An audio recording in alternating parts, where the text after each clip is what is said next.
A boat carrying 200 tons of aid is making its way to Gaza from Cyprus. Meanwhile, the UN says a new land route has been used to deliver urgently needed food to northern Gaza for the first time in 3 weeks. Now, this development comes as global pressure is growing for Israel to allow more access to Gaza, where famine is looming.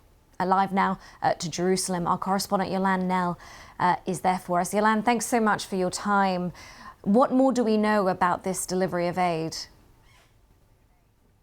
Well, the UN is saying that it was allowed with its convoy to take lorries along an Israeli military road that lies on the Israeli side of the Gaza border fence. And that way they went up adjacent to the Israeli village of Be'eri, which is next to the north of Gaza, then crossed over there and took their lorries directly into Gaza City. Now, the World Food Programme has said it shows that it is possible to deliver food, to deliver aid by land, that food supplies for about 23,000 people were delivered as a result of this. And this was the first convoy the UN have managed to get to the north of the Gaza Strip, which is where we're getting most of the reports of sort of mass starvation, with people, about 27, according to local health officials, having died from a lack of food and a lack of water in recent days. And really, this, as a lot of focus is still on the new maritime route,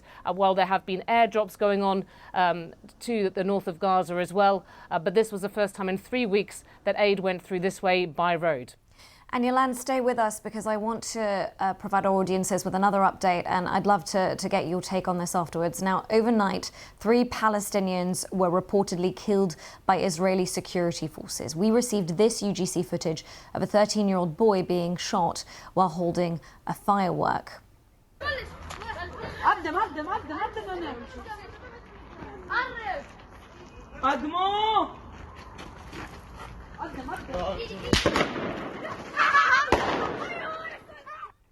Now, Yolande, what more do we know about that development?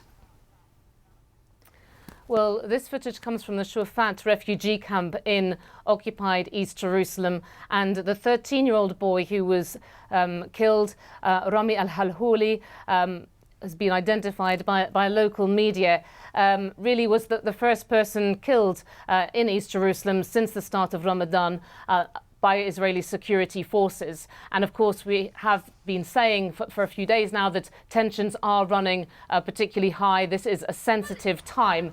Now, what the Israeli police have said is that a single shot was fired by an officer towards a suspect who they say endangered the forces while firing aerial fireworks in their direction. That this boy was initially arrested and later died from his wounds. Now, this has inflamed tensions in Jerusalem, as you would expect. And really, there are other sort of incidents happening. You could see that other pictures on social media showed teenagers in this camp where there is an Israeli security forces presence. You know, there are narrow streets, there are clouds of tear gas being used against them, and other fireworks were being fired. Now, this is something that's happened at the same time as in the occupied West Bank. We saw overnight incidents in Jenin with 2 Palestinians killed there, at least 2 more Palestinians killed by Israeli security forces, shot just outside Jerusalem in the village of Ajib. And we also had reports this morning of a stabbing attack by a Palestinian said to have been 15 years old on a military checkpoint where 2 Israelis were injured. This is a main route used by Israeli settlers coming in from the West Bank into Jerusalem. All right, Yolande, thank you for that update. And of course, we'll bring you all the latest information as we have it here and as well on our BBC News website and app.